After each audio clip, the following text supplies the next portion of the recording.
Hey, everybody, it's Wednesday. Welcome to the Witches Movie Coven. Yep, 5 witches talking about witches in movie.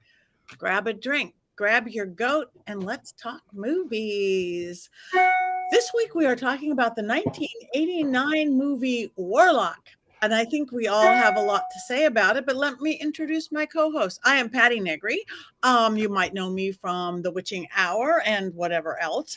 And we are also here with Heather Greene, the ultimate expert on witches in movies, Ghostbait herself, Courtney Buckley, the gentleman psychic Richard-Lael Lillard, and everybody's favorite pretty blonde Jason Mankey. I feel so loved. You are so loved. So does anybody have anything to fill in before we jump into the movie or jump? Okay. I have something. As we know, I have an addiction and cannot be controlled, and every week I order something new on mysterycontrol.com. And this week's purchase is probably my favorite one so far. Hey, I know that handsome devil. Isn't he handsome? I know that handsome devil. Yeah, I know him too. So he now lives on my couch so he can be near me all the time. And I can hug it when I miss you. So well, everyone who wouldn't want to wake up next to that? I mean, I do every day.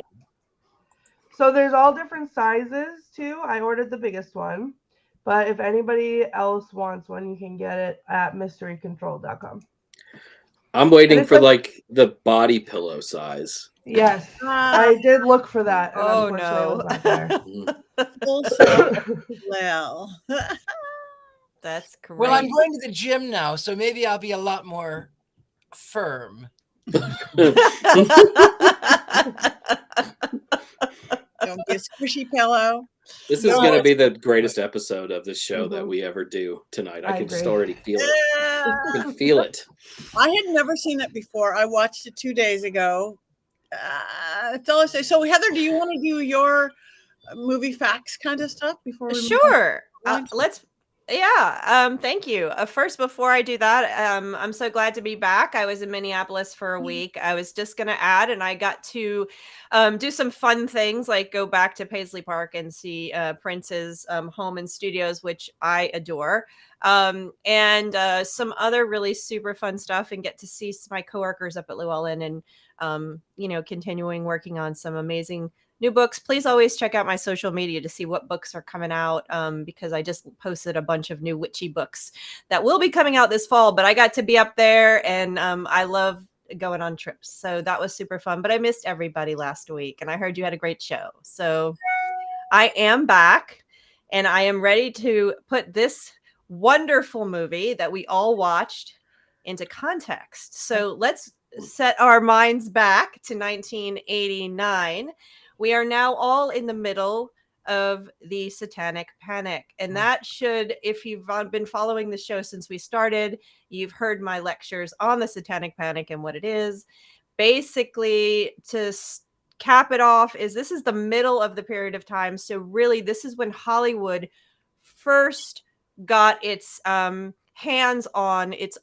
hands on this cultural phenomenon we were experiencing. So really one of the first movies you see is in 1987, when you start to see Hollywood dabbling in, so to speak, negative portrayals of witchcraft, witches killing children, satanic witches, etc., etc. We move out of fantasy witches into this in the 1987 night. So this film lodges itself right at the perfect time. We're at the height of the Satanic Panic.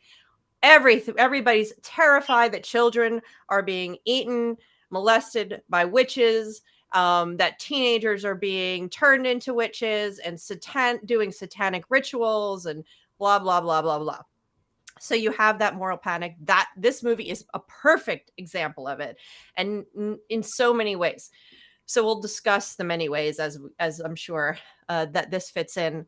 The other piece that I wanted to bring up was that this film also is one of the few films, it's an anomaly, where you have a male witch.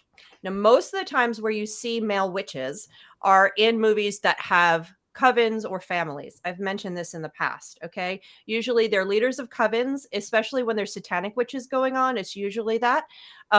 Then in other cases, you see them as brothers and fathers, etc., more comedic roles where they're members of the coven, members of the group. Rarely do you see them as the single-handed evil, the way you would see female witches.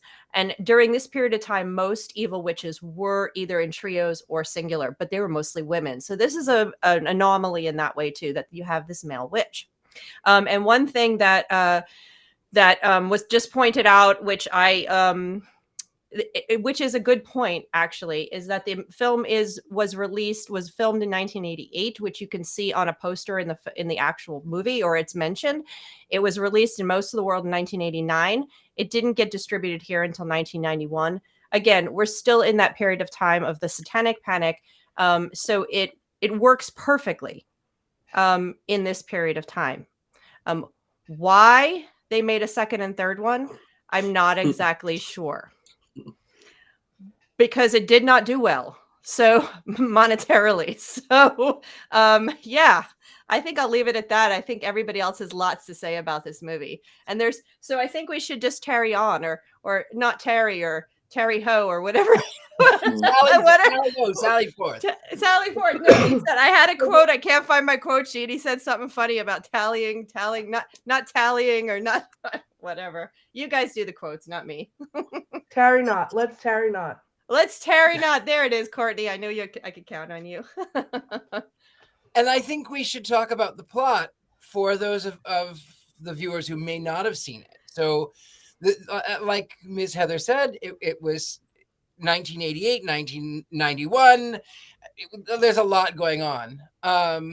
88, 89, 91. Anyway, it's about, it starts in 1691 Boston, which, as we know, anything to do with 1690s and Massachusetts, it's going to be about witchcraft. And of course, what happened? Witch trials. So this gentleman is accused of cavorting with the devil, and he is locked away in a high tower in Boston, and the witch finder tells him that he must confess. And the man accused says that Satan will save him. And then, of course, the devil wind blows, which is what usually happens when the devil wind blows. Anyway, he ends up by being transported from Boston 1691 to Los Angeles 1987, 88, 91. Anyway, he gets transported to Los Angeles, same time as the Terminator, by the way. And along the way, this son of the devil, he has to gather these three pieces of this satanic grimoire. One is found in an altar table, one is found in an attic in a Mennonite in Colorado, and one, of course, is back in Boston. And along the way, there's a lot of murder, a lot of mayhem. He is followed by his arch nemesis, who, of course, is the witch finder, falls in love with a girl who's been cast a spell. She only goes along with it because she does not want to be 80 years old and be 20. She wants to be 20 years old. And of course, as you go along through the way, a lot of mishaps happen. There's a lot of murder. There's a lot of man flying around, a lot of dirt hitting. It's a plot point. There's a lot of dirt hitting. He finds all of the manuscripts. They get to the cemetery where this final piece is being held. And they find out, unfortunately, that no longer is the cemetery sacred ground. So it's not consecrated to the church anymore because they've moved the bodies so they could put in a condo or a dump. I think they said both, but you could put in a condo or a dump. And in 1987, that was actually the same thing, by the way. So they fight good versus evil. And she gets cast into the Boston Harbor. She comes out. She's a diabetic, by the way. She comes out with needles now full of salt water, and she stabs the villain, the son of the devil, in the neck, and the salt water scourges through his veins, and he blows up in this epic 1987 way, and she has this touching moment with the hero where he tells her, I love you, but we're not from the same time. And then the wind blows again, and he ends up by being put in the cemetery where he was supposed to be buried. And she takes the last remaining manuscript and she buries it in the salt flats. The end, roll credits. And everyone breathes a sigh of relief that this film is now over. I think that's really was one of my favorite parts of the whole movie right there. The end, guys. I have notes. Okay. If I could share some, because I can't contain myself. I'm going to say something that's going to be controversial and brave at the same time. I loved this movie so much because, as I've talked about before, I love movies that are so stupid that like they're just like I don't know, that whole genre of like stupid horror. And to me, this hit it so hard because it was just so ridiculous. But like I feel like I can't do my thoughts justice without reading some of my notes to you because I was taking them in real time as I was reading. So to set the stage, you know, as someone who works in Salem, every single time I see this trope in a movie, it's like, oh boy, here we go with the Puritans and the wrong facts and the everything else. So I was like, oh, like I'm going to sit through another one of these movies and I'm going to hate it and whatever. And then they were in the tower with them and they said, first I noticed they walked past the gallows, which also had the sticks, like they were going to burn it. And I was like, that doesn't seem like the thing that happens. And then to my delight, they announced, thou shall be hanged and then burned over a basket of living cats. And I was like, hello? So I was I was in tune at that moment. I knew it was going to be great. Also, they called him an obscene wretch. And I feel like I'm going to need a t-shirt with one of those like, hello, my name is stickers with obscene. Killed my father, prepare to die. Yes, wrong movie. And then I wrote down, why is the jailer dude a Viking? Because it didn't seem right that like you had all like the Puritan people and then like the furs. I didn't get that, but I was excited about it. Then moving on to, I was just enthralled the whole time. And then when he went to the metaphysical shop and the lady was like, hello. Yeah. And then I like how she closed the shop too in the middle of the day. Right? She did her workshop and then immediately at 3 p.m. she closed the store like good shop owners do. And then he comes out from the back with like this phallic shaped crystal, right? And then but the fake orgasm channeling with the phallic shaped crystal was like too much. That's what I wrote down. That was a lot. And I was like, this lady is excited. And then I have another quote where she said, what was her name? Cassandra the K says, that Warlock, the guy who finger paints in body fluids. Yep. Score. Then we come to the scene where he's like talking to the kid. So I'm sitting there and he's talking to this kid and like no one else is around in the town because they're all at church. So it's just this one kid and like the devil guy. And the kid says, my dad hates all that stuff about Jesus and the 12 apostrophes, which I That was great. Yeah. But then I wrote, and this is the part that I like need to read to you guys verbatim, because I wrote, why is he just hanging out playing football with a kid? And then the next bullet point was, with and then what was his name? Redfern says, Satanists paint their faces, not goodly women. I thought that was exciting. Then him flying around with the whip around his foot like a leash. I lost my ever-loving mind. I had to rewind it and watch it like 4 times because he was just like, and then of course every time he flies, he's just like. So I was screaming. And then when they're in the airport and she's trying to get Redfern on the plane and he's like, men go in that box and they fly. And she's like, yeah, men like us. And she like made a face. I was like, yeah, men like us, get him.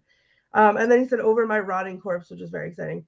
But my favorite quote is when Redfern's trying to convince the priest why they need to see or know about the book, the other part of the book, and he says, "Our interest lies in stopping those who would see all good falter. It lies in stopping the powers of misrule from coming of age. It lies in finding that damned book and thwarting a vile beast of a man who shall not rest until God himself is thrown down and all of creation becomes Satan's black hell's besmeared farting hole." And then she looks at him and she goes, "Well, you asked." So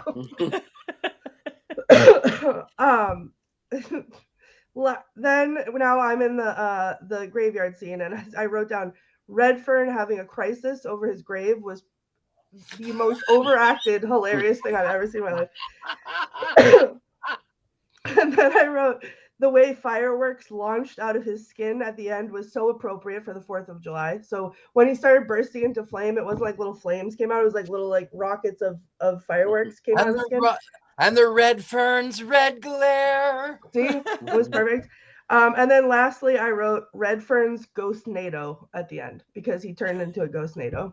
And I'm sorry, but none of these are cons. All of these are pros.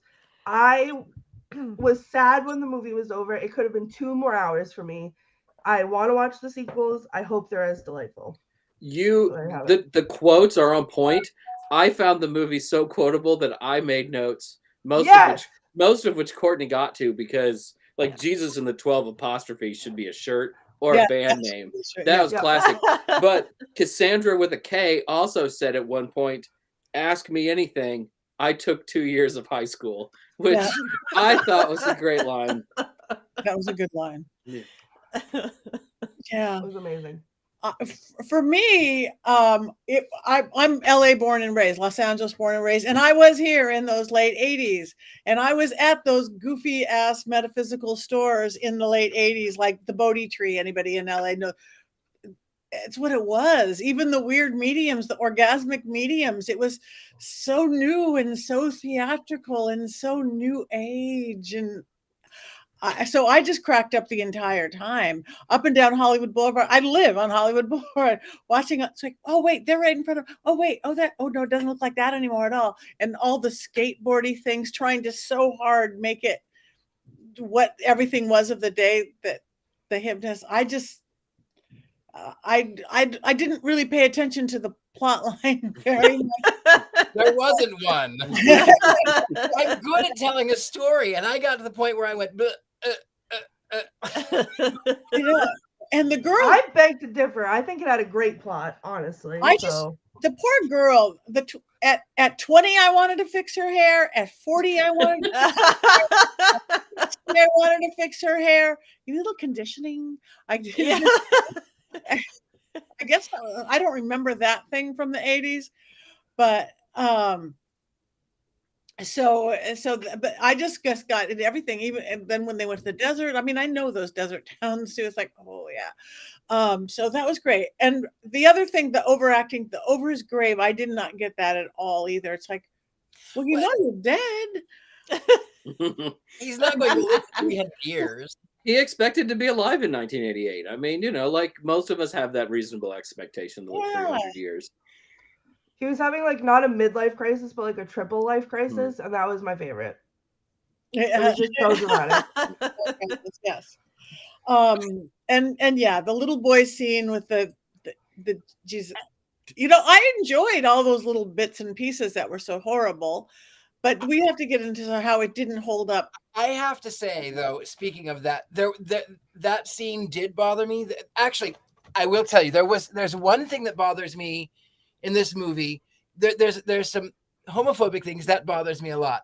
The major thing that bothers me is, why the hell do they have this Satanist wearing a black puffy shirt? What Satanist wears a black, roughly puffy shirt? Really?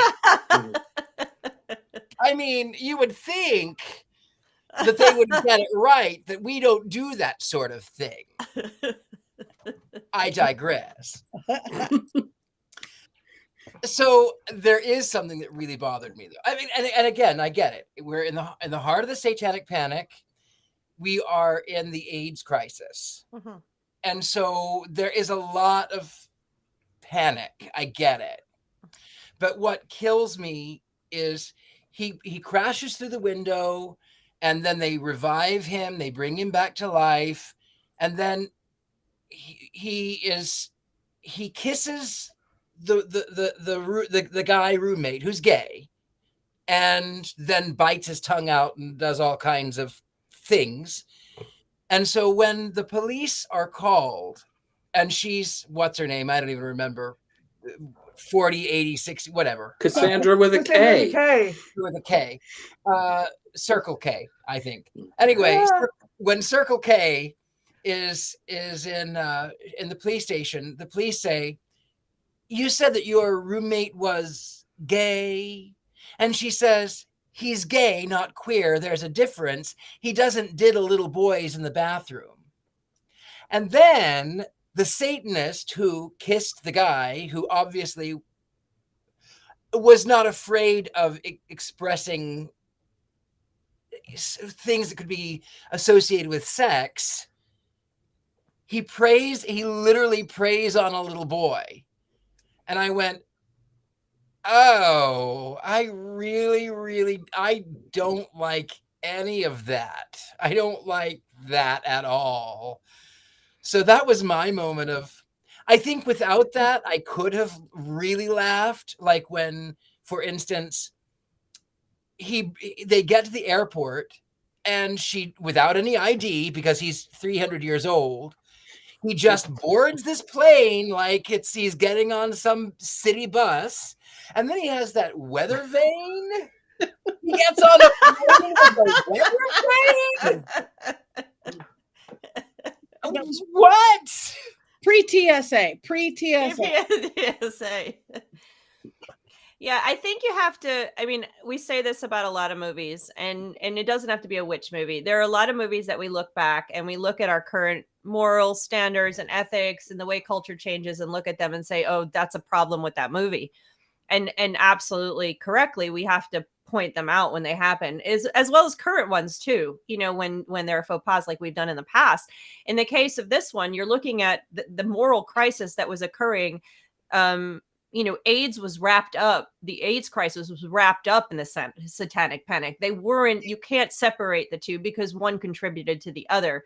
Not that the satanic panic caused the AIDS crisis, but the AIDS crisis gave more reason to yes, the fuel to the fire. So you have these linked here, and that's a really good point. And I think the scene with the child, which I actually speak about in the movie and actually quote directly, because there's a couple pieces in it that are really interesting for my study. But that scene is exactly that scene, and then the scene that you pointed out, Richard-Lael, are the two scenes that really pin this movie down into that satanic panic era. Because the biggest fear in the satanic panic, one was, of course, the fear of AIDS, the fear of queer folk harming children, which is linked to the fear of Satanists harming children, and witches harming children, and harming children, and harming children. And what are the, you know, we have to keep our children safe. That doesn't sound like anything we're experiencing now at all. Just saying. But we do repeat on cycles. But this particular thing, this is very grounded, and we can look at, but what's interesting to me is, I think someone pointed out, obviously, that it's a bad projection of witches. Yes, very most certainly it is. But we can like movies from this period and have fun with them, even though they don't represent witchcraft and witches very well. And then others we can't. And that's the interesting conversation that I like to have with myself. Why do people love Hocus Pocus? Even though they were also trying to harm children, but this movie doesn't stand up. This movie doesn't get the following. And I think that's an interesting conversation to have, because why do we love Hocus Pocus, and why is it more successful on its second go 20 years later, 30 years later, whatever it's been? And then yet this one's harmful. Well, I mean, you don't see Bette Midler drinking child fat in Hocus Pocus. They were kind of doing that, though. I don't know about it. But I mean, it was pretty blatant though in this movie. I mean, I was like, I couldn't believe that they even showed that in a film. I mean, it was very especially that scene was pretty hilarious up until that moment, and then to see something like so just disgusting was really a surprise. They were just sucking the life juice out of children. That was Bette Midler's, rather than actually drinking fat. So yes, yeah, but yeah, it's there's a tone difference. Healthier. But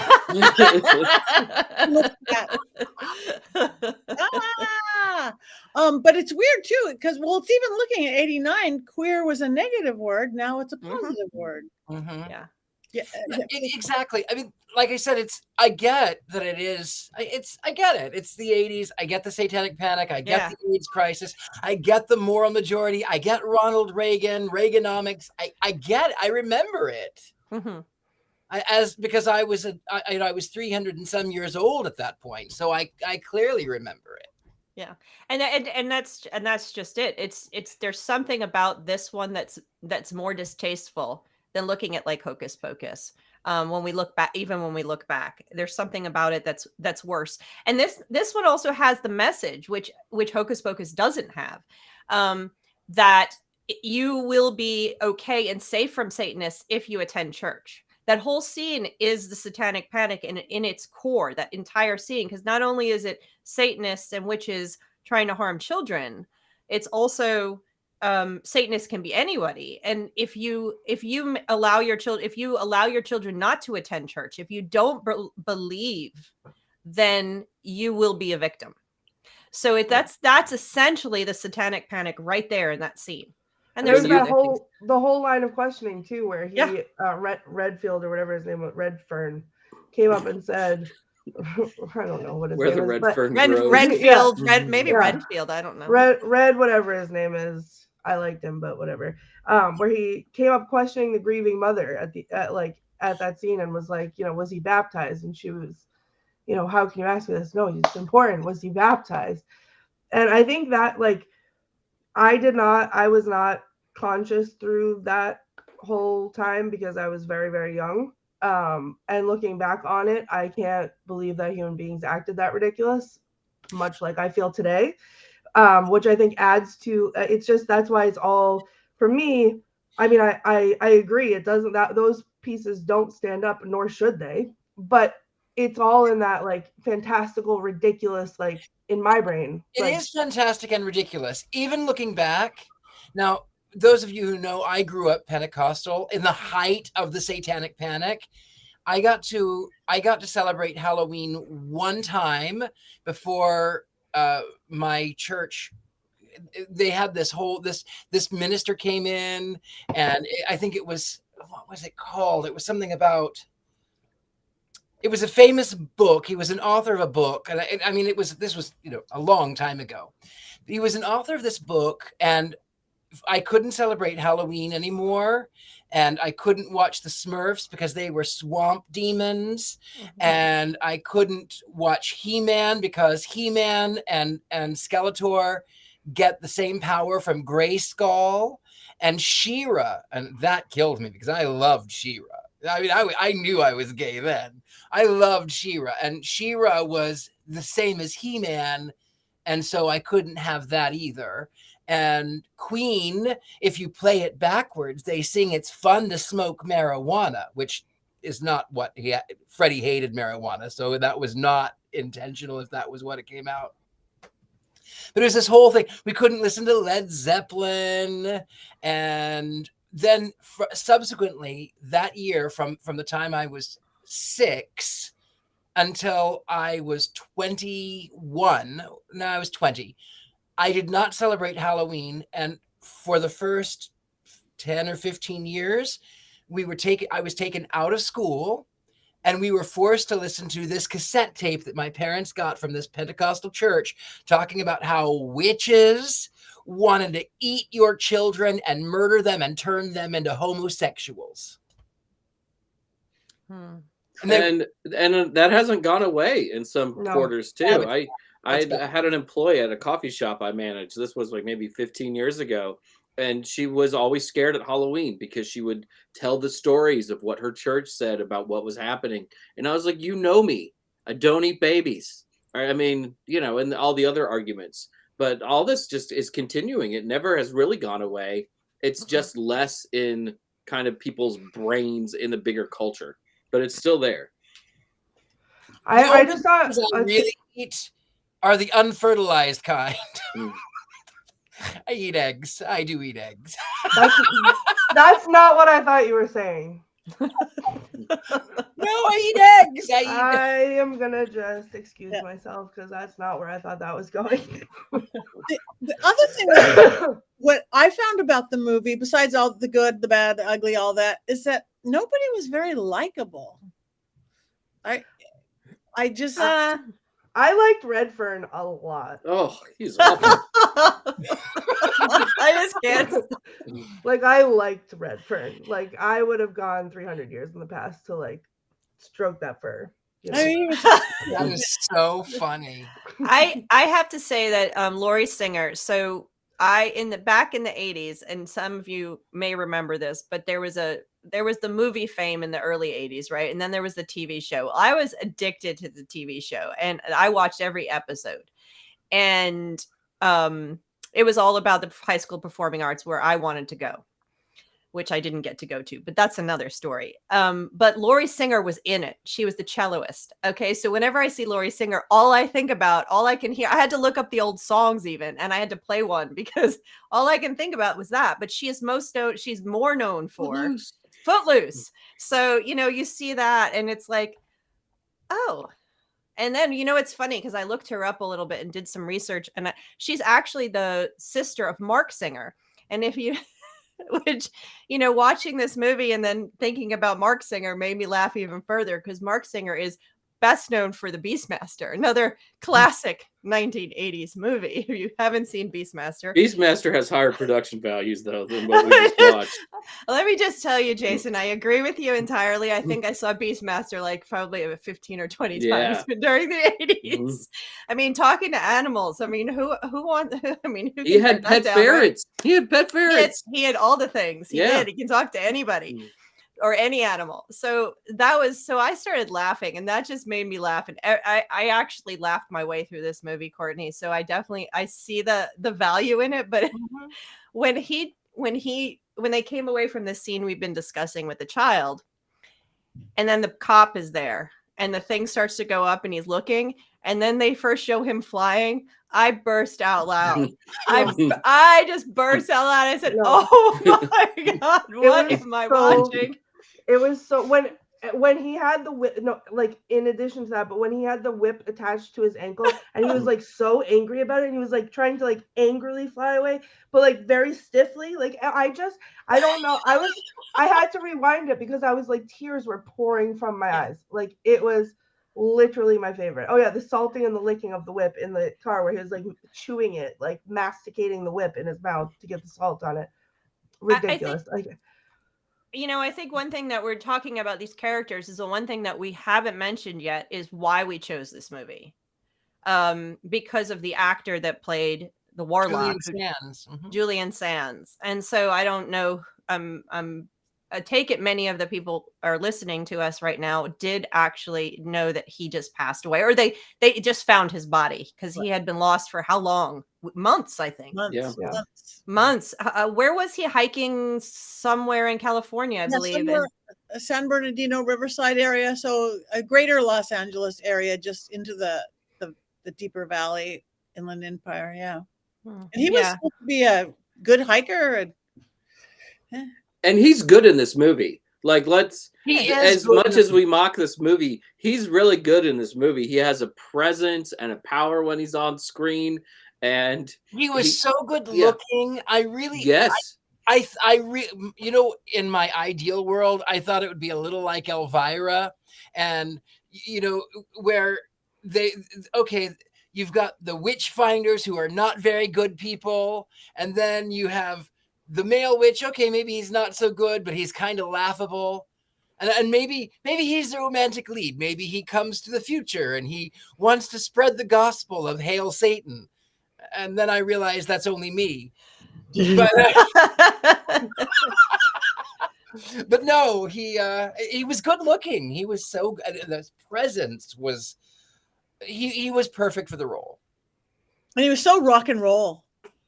With his like every time he came on screen, I would get like, it was like I was a little kid that couldn't sit still. Like I'd kick my feet. I'd be like, yes, it's happening. Like, what else is he gonna do? And then he'd be like flying around with his and I'd be like, this is the best thing I've ever seen. I think I think when they get on, I laughed, especially since I've been watching some older movies when they do I think it's when they're walking into the cemetery and it's clearly a soundstage. Yeah. It's so badly a soundstage. I'm like, this is what am I looking at? A 1940s movie? It was like, it didn't feel like it was good enough for the 80s. I'm like, what in the world? So there were a lot of moments. I cracked up when he's on that same soundstage of the cemetery, and they're in between the consecrated ground and the non-consecrated ground, and they're fighting. And Redfern tells the Satanist, the Warlock, he says, "How does it feel?" as sparks are flying from his face, and then he reaches up with the one hand and he puts the hand in his mouth, and then of course now Redfern is on fire too. And I went, how does it feel? Well, now you know. Ask a dumb question, you get a dumb answer. I did laugh at that one. Wait, can we talk really quick about the part where he has him on the leg leash with the whip, and then he disappears with into that barn thing, and Redfern's holding the weather vane ready to get him, and it's then the whip drops. It's very tense. The whip drops, and then all of a sudden out comes he's gonna come flying out, but when he comes flying out, he's the size of Tinkerbell, and he's so bad. He was the window was this big, and he was this big, and he came flying out very seriously and stiff this little like a bumblebee, and I was like, why is he so small? And it's so funny. That's oh funny. my I mean, oh my gosh. He made it clear in the beginning that witches don't need, or warlocks don't need brooms to fly, but I think he should have had a broom. I think he should have just flown on the weather vane. That would have been great. Yeah. Oh, this was so funny. Can we talk about Laurie Singer's age makeup throughout the film? Because that is a new level of bad for makeup. Yeah. Reading about this, she actually refused some of the things that were agreed upon, so they couldn't really age her up like they wanted to. But as someone who grew up loving Footloose, and then for having a crush on Laurie Singer, I guess when she was supposed to be so old in her 40s, I was like, she just looks the same. There was nothing, and then finally at the end, her face was sort of puffy, and it almost looked like she had fangs or something. It was just such a right. I'm not making that up. I didn't. Is it 2 dimes, or is it fangs, or is it? No, they had dimes in her mouth. She was holding dimes in her mouth so she could protect herself. Oh yeah, but she looked like she had caked on makeup rather than looking like she was aged. Right. Yeah. She looked weird. She didn't look. It was in the same vein as the orgasmic medium, whoever she was, channeler. When she put her face on, she came up here nominated for an Academy Award for Best Makeup. This movie was not. Well, the other interesting thing is, and maybe Richard-Lael can speak to this a little bit better, having his way he grew up, but the concepts of the Satanist and the Satan versus Christian concepts are very much there was a lot of Catholic stuff in there. A lot of stuff was mixed in, but most of the Christians that you visit in this movie are Protestants. In Boston, the Puritans, you have the Mennonite, and the guy knew what Amish was, which I don't know how he knew what Amish was if he was from 1691 Puritan village, but he knew what Amish was. But there was Mennonites. And then I think the other church where the little boy was also Protestant. So there's a lot of Protestant sects going around. And then you have this based on this Catholic premise. So I don't know if that was problematic, but it was maybe that's too much of nitpicking for me. But I was like, I don't know if they couldn't settle on something. Well, there is some truth in that, but also as a Puritan, he would not have known the German Mennonites or the Amish because the German settlers didn't really mix well with the Englishers, as they still are called to this day in those circles. So were they even called, or were they there? They weren't even there in 1691. 1691. No. Were they even there? No. That's the, you know, it was a real mishmash of religion, a Christian religion even. So they were going all kinds of throwing whatever they could at the wall. I just assumed that he was listening to Amish country radio with Cassandra with a K while they were driving around, catching up on things in Colorado. The 20th century. Yeah. Don't you find it funny though? So this woman thinks that her son has been eaten by a coyote, and his skin has been ripped off, according to what was said, and there's not a tear in her eye. Her son is dead in a brutal, horrible way. And excuse me, was he baptized? Why would you ask me that? Yeah. She was more irritated that her husband or the father would not take the child to church than she was about the child being destroyed. Yeah, I got that. Wait, I like the Amish people. Those were the only people I liked. That guy was so serious. When he was like, I am here, he's like, I've been waiting for this day to happen. He was ready. He was locked and loaded. That excited me. When he ran in and the other people are like, what is happening? And who is it? And he comes out of the back room and he's like, yes, I've been waiting and I'm ready. I was like, yes, Amish grandpa, let's go get him. Yeah. Mennonite. Oh yeah, Mennonite. Sorry, Mennonite grandpa. No, I'm going to tell you, the truth. I almost, because I grew up Pentecostal, I almost became a Mennonite because I was all for two Mennonite. Oh,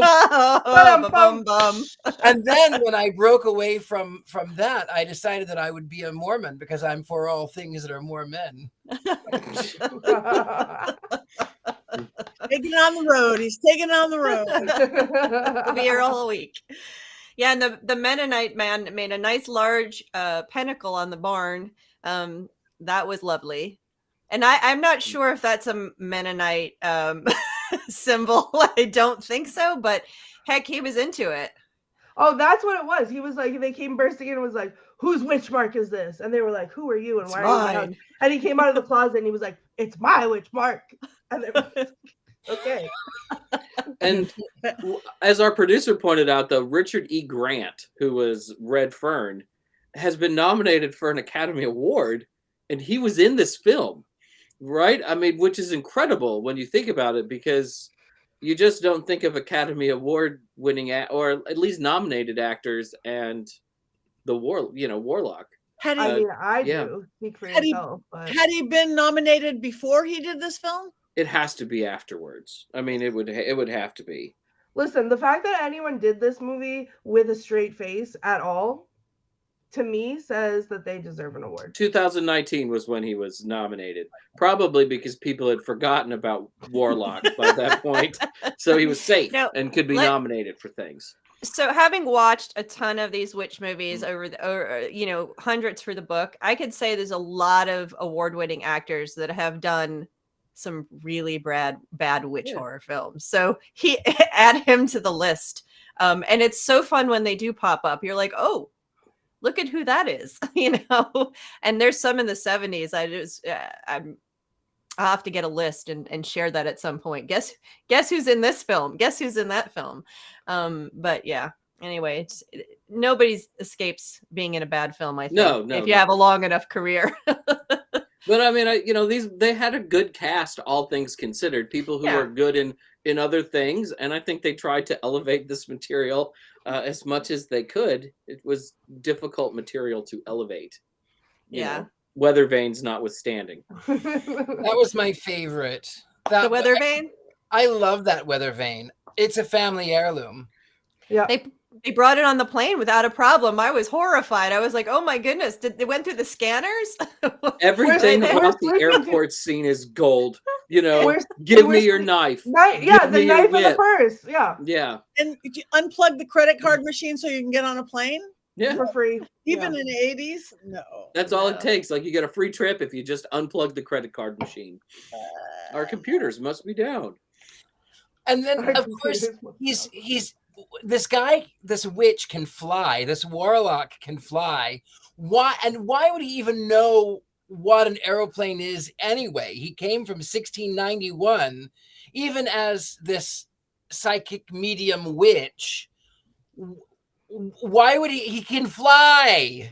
He can fly, he can fly, he can fly. But, I mean, he didn't have an unlimited supply of the fat of unbaptized children, though. I mean, I assume he has to use up that fuel, right? And maybe it couldn't have got him from one side to the other. He was too busy being a bumblebee in the barn, and he had to...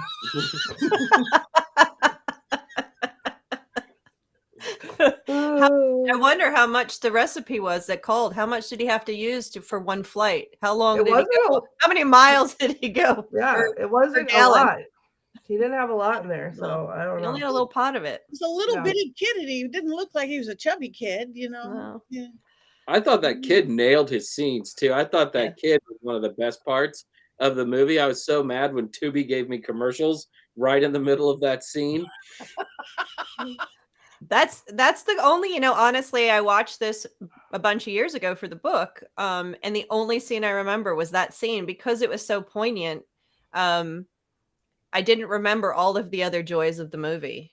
So it was except for that scene. And of course I wrote about it because of this. The conversation also talks about the Wizard of Oz. You can't be a witch because you're a boy, but only girls are witches. So there's a lot of things in that scene that were poignant and good for my discussion and my study. So that's the only scene I remembered was that particular scene. I think it really stands out. Did any of you ever watch Step by Step? The TV show? Yeah. The little boy was on Step by Step as JT. No way. Yes. Yeah. I keep Wikipedia on my phone while we do the show just for important nuggets like that. And he was on Baywatch for a year too. I mean, the kid had a pretty decent career, and he owes it all to Warlock. The best movie of all time. He got on Baywatch because he lost all of that fat on Warlock. Right? You keep up with David Hasselhoff that way. Yeah. Nail on the dirt, Richard-Lael. You got the nail on the dirt right there. That was actually, I loved that part. Cracked me up. I like the nailing. Ow! Yeah. Oh, that just reminded me of the other part when she was old. She got turned old, and then they were trying to figure out what to do, and all of a sudden it cuts to them on like the cliffside, and she's screaming, to scream out her frustrations, and the camera like pans over to her, and she's just like, but like letting out this like blood curdling scream with no emotion on her face, and then she's like, well, that didn't help. And I was like, why? She's clearly not screaming. She was just like, okay. Oh my god, this movie's so good. Well, maybe gotten close enough. Thank you, everybody in the chat room. You've got some really great comments and observations and opinions. And we have one last thing to do, and that is to wands up or wands down on the Warlock. This is so hard because it's a terrible movie. It's a terrible movie. And yet it is weirdly entertaining in its own way. It's very entertaining. This might be my favorite one that we've done. Wow. I know we have wiggly wands tonight. We have wiggly wands. Not me. If I could hold up a phallic shaped crystal, I would. I know for Courtney's birthday, we're gonna have to watch Warlock 2 Electric Boogaloo. And so, probably going to be traveling that week. Just so you know, that's coming up at the end of August. And my birthday is a Thursday, so it'll be the eve of my birthday that I will choose Warlock 2 Electric Boogaloo. Because that's definitely what I'm picking.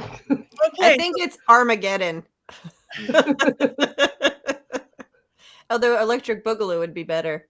We've got mostly wands up. We got wands up for Julian. We got wands up from Kelvin, wands up from Janet, wands neutral from Robert, up from Tabitha, up for nostalgia from Colin. That's why mine is a little more than halfway is the nostalgia and the LA stuff and the funny Bodhi tree. So all of that mine is get over the down. I have wands up for Satan's black hell besmeared farting hole. So I mean, I would have to give this movie at least 10 points just for Jesus and the apostrophes, which was like one of my favorite lines since we've been doing this show. Yeah, it's a good one. All right, so you guys get to decide for yourself. This is a mixed, definitely not one of our, we're all unanimous about everything, except that we all wiggle a little bit. So I don't. Me neither. Yes, way up, way down, and a lot of wiggles in the middle. Ah! Mine is mostly down. Do it. I know wiggly ones, but it works with the film. Do we know what we're doing next week yet? Have we talked about this? We did not talk about it yet. So we'll have to do that. We'll have to do that and post very quickly within a short while. Yes, we will have to. Summer, can we do? Yes, we can. We do a series. Oh, our producer is asking us in the secret world if we could do a series of something. So what's a series that anybody would like to do? Sabrina, the new one. Oh, sorry. That was a lot. Scarlet Witch. WandaVision. Oh, we got some things we got some options. All right. We will have to discuss in private. So on that note, everybody check in what's going on with everybody. We did not do that in the beginning. What's going on, Jason? Next week, I will be at the Starwood Festival in Southern Ohio. We will see. The internet is good. We will see how many drums you hear in the background while I chat with all of you. That'll be really fun.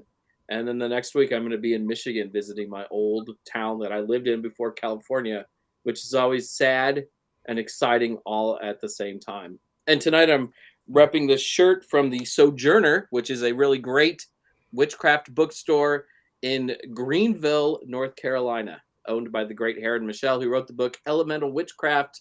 I just wanted to give her a little shout out because she needs it and I love her. Beautiful. Thank you. Richard-Lael. Well, I will be in Atlanta the 2nd of September, I think.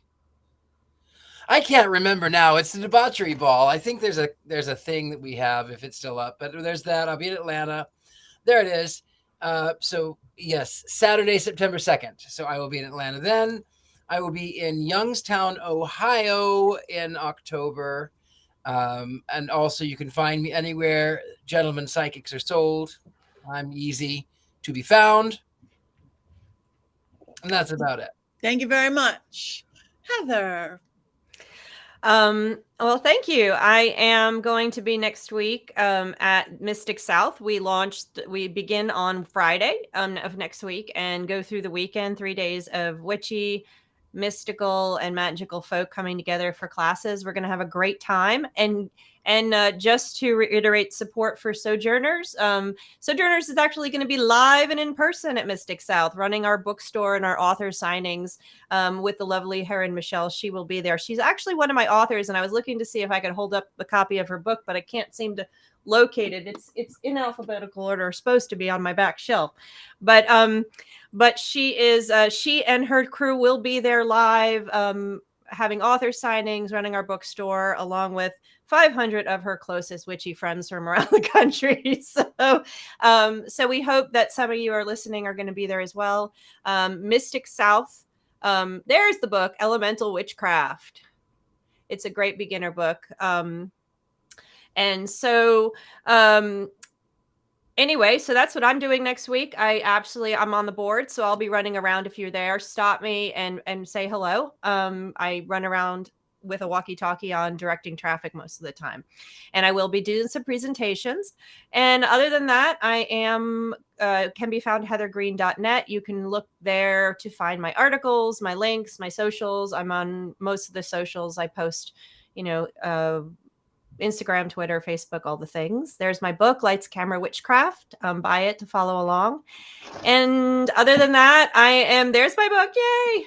Other than that, say hello on socials, and I will hope to, hope to see somebody at Mystic South next week. I'm really excited, but that's all that's going on for me. Mystic South is great too. I've been a lot of times. Heather does such a wonderful job at that festival. If you're in the South and you can drive to Atlanta, it is totally worth your time. You'll have a really, really awesome weekend.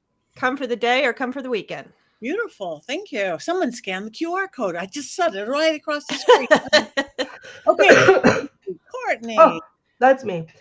So surprise, guys. Guess what? I am planning a trip out to LA with a friend of mine. It is not set in stone as far as times or dates, but it's looking like maybe the week of August 7th, 8th, 9th, that whole area. So if anybody's around, let me know. And if anybody has any fun things to do, let me know. Patty, I'll have to come and see you, obviously. Yes, lots of fun things.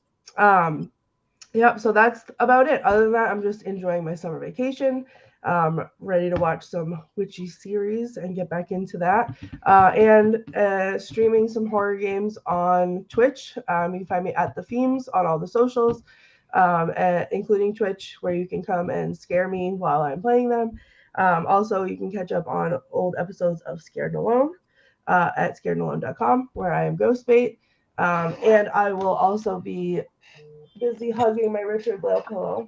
And that's it. Thank you, Robert. Thank you very much. Yeah, thank you, Robert. You're so active. I'm actually flying off to Ohio this week to film, but nobody can go there. But for LA folks, on July 15th, my dog's going to be running the Wiener Nationals to try to be the fastest wiener in the West. What? Yes, she's vying for fastest wiener in the West. So if you're anywhere near Orange, LA County, come cheer on the Willow. The next night, I'm going to be doing a seance and ghost hunt with my friend Linda the Ghost Hunter for the very first ever seance and ghost hunt at the Hollywood Women's Club. It's 100 years old. It's all the stars used to hang there. It's had fires. It's had schools, everything that seems to go along with a haunted place. And it's right in the middle of Hollywood. So we're doing that on the 16th. And that's it for my July travel. August, I will be at Hex Fest. I'm teaching 3 different classes and a panel. Then later in August, I'm going to be at Michigan Paracon, way up in Sault Ste. Marie. Doing all sorts of fun things. So check us out. Check us all out everywhere. And then I don't know where I'm going after that. Then I'm going to Mass Paracon and Orange County Paracon, then Vulture City Paracon. So come join us everywhere, you guys. Like us and follow us on all our social medias. For whatever reason, it makes all the difference in the world. Check out our stuff and let us, what I think we should get our page on Facebook more busy. Like, people should come talk on it and we should go look at it. I'm just spitballing here. Like, tell us what series and what movies you guys want us to do. Oh, it's saying that right there. What I thought it and it appeared on stage. Magic! She's a true witchcraft. Burn me. I need a broom to fly. I assume we'll be on Threads soon too, the new alternative to Twitter.